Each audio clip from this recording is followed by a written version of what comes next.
Aïe, aïe, aïe, aïe, aïe, aïe, aïe. Pouf. Ah ouais, hein. Non, mais quand la dernière fois je disais, ouais, le PSG, là, ça y est, ça rigole plus. Ça rigole plus, hein.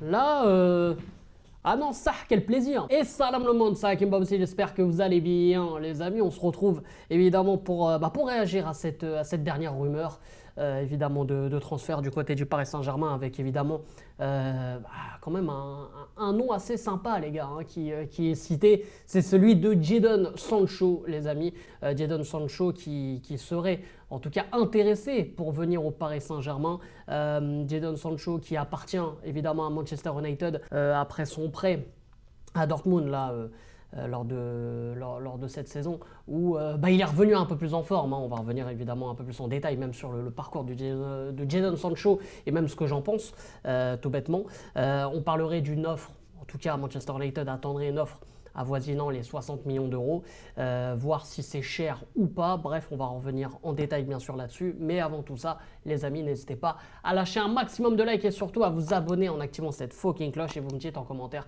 bien sûr, ce que vous en pensez de cette rumeur, de cette info. Bref, c'est à vous de jouer juste sous la vidéo. Les amis, Jadon Sancho, donc, qui pourrait arriver au Paris Saint-Germain, avant de savoir déjà si c'est une bonne idée ou pas, ce serait intéressant déjà de revenir un peu sur son parcours, sur voilà, qui est vraiment Jadon Sancho et surtout les amis, voir quel type de joueur on récupérerait parce que on sait que Jadon Sancho c'est pas n'importe qui non plus. Voilà, évidemment, grosse révélation du côté de Dortmund, formé à Manchester City. Bref, voilà, un ailier très percutant qui a fait très très mal, notamment un certain Nuno Mendes cette année en Ligue des Champions. Donc voilà, c'est pas non plus. On ramènerait pas un peintre, on est d'accord là-dessus. On ramènerait pas un peintre et ce serait un ailier de plus qui pourrait faire du bien en tout cas dans cette formation du Paris Saint-Germain. Donc on va revenir vite fait en stats hein, sur Jadon Sancho parce que je sais que vous aimez énormément les stats. Moi je suis pas trop fan des stats parce que ça révèle pas forcément l'état de forme d'un joueur ou en tout cas même le talent de certains joueurs. Si on prenait même une période Eden Hazard qui n'avait pas forcément des stats exceptionnelles mais qui pouvait voilà, te faire des saisons de dingue. Un Zinedine Zidane qui marchait à même pas 10 buts par saison et qui pourtant faisait des fois des saisons exceptionnelles. Enfin bon bref, il y en a pas mal d'exemples. Donc voilà, comme je vous ai dit, Jadon Sancho, vous pouvez le voir, formé à Manchester City, donc il a fait toutes ses gammes de juniors. Voilà, on va dire ça comme ça, de juniors, de jeunes, du côté de Manchester City. Il a rejoint le Borussia Dortmund, notamment en 2017-2018, et c'est là où il a commencé évidemment à se révéler et à gratter, on va dire, voilà, quelques minutes au haut niveau, notamment en 2017-2018, il fait déjà 12 apparitions. En 2017-2018 du côté de Dortmund. À ce moment-là, les amis, c'est vraiment le jeune hein, voilà, qui a 18-19 ans et qui commence voilà, à prendre de la confiance et notamment à se faire remarquer par voilà, son point fort, on va en parler dans quelques instants, mais évidemment son 1 contre 1, les dribbles, c'est là où il fait vraiment la différence et c'est là où on l'attend le plus maintenant. Et la saison d'après, 2018-2019, voilà, c'est l'une des saisons où il a joué le plus de matchs, en tout cas où il a fait le plus d'apparitions avec 43 apparitions, 31 titularisations, 13 buts, 16 passes D, les amis. Donc c'est voilà, là c'est quand même déjà une grosse saison quand tu as à peine 18-19 ans, puisqu'on le rappelle, hein, il est né en 2000, donc si on fait bien les calculs, 2017, 2018, 2018, 2019, voilà, tu as fait le calcul évidemment. Ensuite, il confirme, voire fait même mieux l'année d'après en 2019-2020, avec ses 44 apparitions, 36 titularisations, hein, c'est la saison où il a été le plus de fois titulaire, surtout la saison où il a été le plus prolifique avec 20 buts et 19 passes D. En 2020-2021, voilà, c'est entre guillemets un peu moins bien, mais il reste quand même régulier avec 16 buts, 18 passes D, avec 34 titularisations notamment. Et ça lui, voilà, ça l'amène du côté de Manchester United où justement, là, c'est un peu plus compliqué en Première Ligue avec 38 apparitions, 5 buts et 3 passes D seulement. La saison d'après, c'est un peu mieux avec 7 buts et 3 apparitions. Mais voilà, là, on sent que Jadon Sancho à Manchester United, il n'arrive pas à franchir ce fameux palier, on va dire, de top player. On savait que c'était un peu le rookie, comme on dit voilà, au basket ou alors dans d'autres sports. C'est vraiment le rookie qui commençait à arriver, et même avec l'Angleterre. Voilà, hein, on se rappelle aussi de son penalty raté à l'Euro 2021. Et voilà, il a eu en fait une période très très compliquée à ce moment-là, et c'est au moment où il est à Manchester United en plus. Et psychologiquement, c'était un peu dur pour lui. Après les gars, il faut placer un contexte super important. C'est que Manchester United, c'est le club le plus instable avec, allez, on va dire Chelsea. C'est les clubs les plus instables du monde à l'heure actuelle, les mecs. Donc, aller à Manchester United, déjà, c'est un risque de fou. Tu peux être n'importe qui, tu peux te casser les dents. Il y en a eu plein de joueurs qui sont passés par Manchester United et qui n'ont pas fonctionné. J'ai en tête Di Maria, Falcao, enfin voilà. Et là, les joueurs que je cite, c'est pas des peintres non plus, les mecs. Je vous dis la vérité. Là, c'est pas donné à tout le monde de réussir dans ce type de club. À Chelsea, on a eu des Fernando Torres aussi qui se sont cassés les dents. On a eu Shevchenko aussi, à l'époque, pour ceux qui savent. Voilà, c'est pas donné à tout le monde. Alors là, je trouve peut-être des circonstances atténuantes. Certains vont me dire, ouais, tu le défends un peu trop et tout. Si t'es un crack, tu dois réussir partout. Ah, il y a des cracks qui peuvent craquer justement en allant dans d'autres clubs, hein. Les amis, il y en a pour qui, voilà, ils peuvent pas forcément s'adapter à, voilà, à un environnement. Je ne sais pas si c'est le championnat qui lui pose des problèmes. Moi, je pense que c'est plus le club. Après, voilà, ça reste évidemment que mon avis. Mais du coup, du côté de Manchester United, surtout avec Erik Ten Hag, voilà, ça marchait pas trop, ça matchait pas. Et voilà, même si d'après quelques rumeurs, là encore une fois, voilà, il y a quelques heures, il y a un article qui est sorti comme quoi entre Erik Ten Hag et Jadon Sancho, il y aurait une réconciliation. Mais bref, encore, là, c'est une affaire à suivre. Et peut-être qu'il y ait une réconciliation parce que il y a le PSG qui est à l'affût. Donc peut-être que Jadon Sancho se sert de ça aussi. Mais bref, ça, c'est encore une autre histoire. Après, les gars, si on suit évidemment voilà, sa saison du côté de Dortmund, à la mi-saison où il est parti du côté de Dortmund, voilà, il a fait 21 apparitions, 3 buts de passe D. Bon, certes, en termes de stats, c'est pas énorme, mais il a été mieux, en tout cas il était plus en forme, il a été plus décisif. Encore une fois les gars, il faut parler français, mais le match qu'il fait contre le Paris Saint-Germain, match aller, match retour, c'est costaud quand même, c'est costaud. C'est très très bon. Moi personnellement, à Jadon Sancho, j'irai pas non, évidemment. On va parler les gars, évidemment, en termes de transfert salaire maintenant.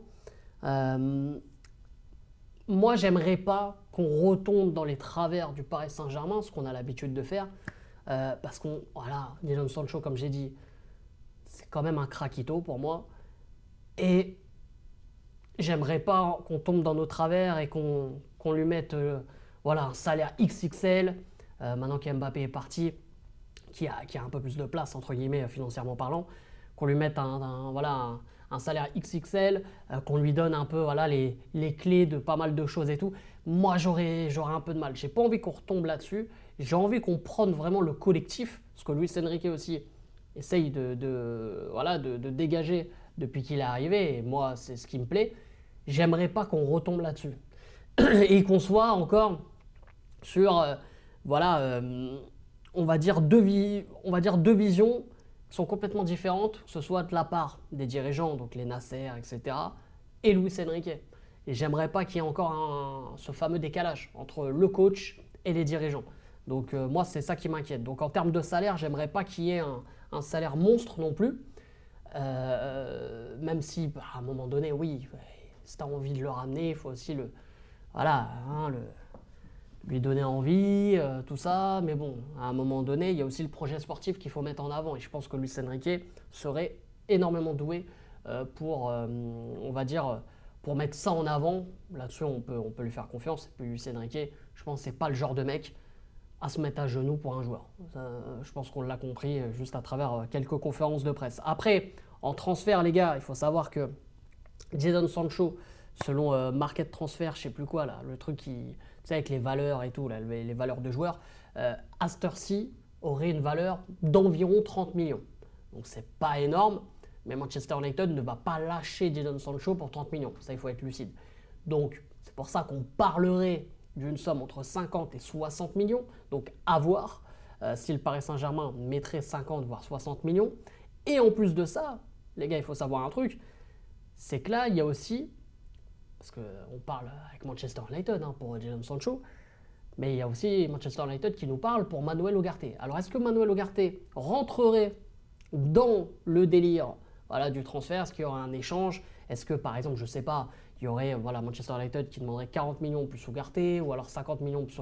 Enfin bref, peut-être qu'il y aurait Manuel Ugarte dans ce transfert, dans cet échange. Donc à voir, ça c'est encore que des rumeurs, à voir ce que ça pourrait donner. Donc voilà pour le côté transfert, etc. Ensuite, est-ce que Jadon Sancho serait vraiment un élément important et surtout indispensable pour l'effectif? Et tout simplement, est-ce que le Paris Saint-Germain a besoin d'un Jadon Sancho? Parce que j'ai vu pas mal de retours sur les réseaux, tout le monde dit ouais mais on n'a pas besoin d'ailier, on a déjà Dembélé, Barcola.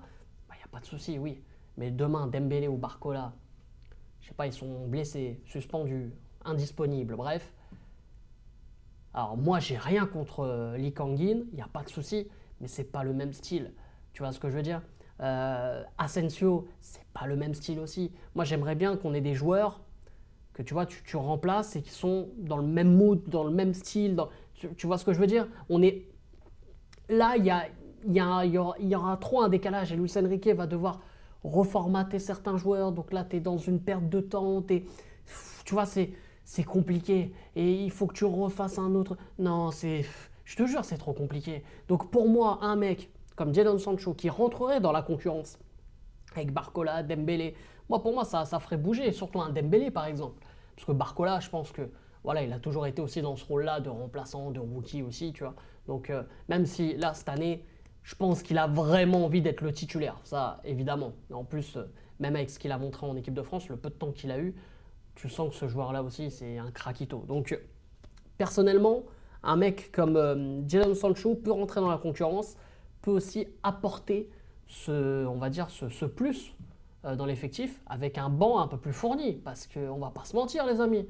Mais quand on est allé en Ligue des Champions, même quand on se voyait en demi-finale, etc., mais on n'avait pas de banc, les mecs. On avait un effectif très, très limité. On a peut-être un 11 plus que correct, mais les amis, on ne gagne pas une Ligue des Champions, on ne fait pas des triplés, des quadruplés, je ne sais quoi, avec que un 11. Il faut au minimum 18-19 joueurs plus que correct. Il y a juste à regarder l'effectif de Manchester City. Les mecs, ils peuvent aligner 3 équipes. c'est ça le pire. Nous, on n'est pas capable d'aligner 2 équipes. Il faut dire la vérité, 2 équipes, quand je dis 2 équipes, c'est 2 équipes qui sont capables de gagner. Pas, si on a des joueurs qui sont capables de gagner des choses. 2 équipes qui sont capables de gagner des choses. On n'est pas capable, nous les gars, déjà avec notre première équipe, c'est juste. Et c'est pour ça qu'il faut fournir l'effectif. Après, il faut avoir des joueurs qui sont, on va dire, dans la compréhension et dans l'acceptation de jouer, de faire partie de la concurrence. Donc il y a des joueurs peut-être qui joueront pas tous les matchs 90 minutes, etc., qui sont des très bons joueurs, mais il va falloir qu'ils acceptent la concurrence. Donc c'est pour ça, là il y a pas mal de rumeurs évidemment avec les Osimhen, Neves, etc. Moi ça me fait plaisir parce que dans le sens où ça va remplir l'effectif. J'ai pas envie qu'un joueur se ramène et qu'un joueur se casse d'un coup, tu vois. Bien sûr, il y a quelques joueurs qu'il faut faire partir parce que ça risque d'être vraiment trop compliqué pour eux. On est d'accord. J'ai cité Asensio. Pour moi, Asensio, je sais pas, ça risque d'être compliqué quand même pour lui. Mais si Osimhen, par exemple, se ramène, moi, je serais pour qu'on garde des Kolo Muani, Ramos. Il faut gonfler l'effectif parce que c'est des joueurs qui, en 15-20 minutes, peuvent te donner quelque chose et même dans la rotation, en championnat, etc., ils peuvent faire l'affaire largement. On l'a vu avec Ramos, qui lors des Classicos a bien fait l'affaire. Kolo Muani, c'est un peu plus compliqué. J'espère qu'il va avoir un peu plus de confiance cette année. Avec l'équipe de France, ça marche bien. J'aimerais bien que ça marche aussi du côté du Paris Saint-Germain. On verra si Luis Enrique lui fera confiance ou pas. Mais j'ai envie qu'on gonfle l'effectif, quoi. J'ai pas envie que, je sais pas, il y a tel joueur qui est pas disponible. Bon, on fait jouer le Titi du centre de formation qui, voilà, bon, c'est bien parce qu'on fait confiance au centre de formation, il n'y a pas de souci là-dessus. Mais il faut être honnête, les mecs.